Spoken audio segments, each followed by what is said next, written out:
គូហាក់និងគូឆុងសម្រាប់ឆ្នាំរោងជាមួយនឹងឆ្នាំទាំង12ឆ្នាំរោងនិងឆ្នាំជូតគឺជាគូដែលល្អឥតខ្ចោះឆ្នាំរោងនិងឆ្នាំឆ្លូវគឺជាគូអាក្រក់បំផុត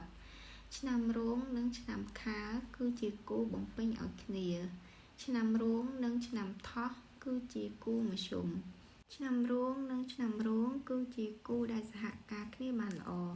ឆ្នាំរោងនិងឆ្នាំម្សាញ់គឺជាគូបំពេញឲ្យគ្នាឆ្នាំរោងនិងឆ្នាំមមីគឺជាគូមធ្យមឆ្នាំរោងនិងឆ្នាំមម៉ែគឺជាគូអាក្រក់បំផុតឆ្នាំរោងនិងឆ្នាំវកគឺជាគូដែលល្អឥតខ្ចោះឆ្នាំរោងនិងឆ្នាំរកាគឺជាគូដែលល្អឥតខ្ចោះឆ្នាំរោងនិងឆ្នាំចគឺជាគូដែលអាក្រក់ខ្លាំងបំផុតឆ្នាំរោងនិងឆ្នាំកុលគឺជាគូដែលសហការគ្នាបានល្អការសង្ខេបការមើលគូហាក់និងគូឆុងសម្រាប់ឆ្នាំរោងជាមួយនឹងឆ្នាំទាំង12ឆ្នាំដែលជាគូល្អឥតខ្ចោះជាមួយឆ្នាំរោងមានឆ្នាំជូតឆ្នាំវកនិងឆ្នាំរកាឆ្នាំដែលជាគូសហការល្អជាមួយឆ្នាំរោងមានឆ្នាំរោងខ្លួនឯងនិងឆ្នាំកុល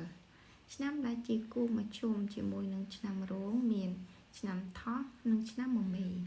ឆ្នាំដែលជាគូបំពេញឲ្យគ្នាជាមួយឆ្នាំរោងមាន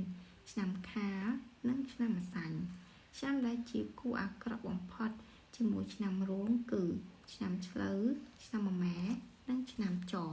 សូមអរគុណ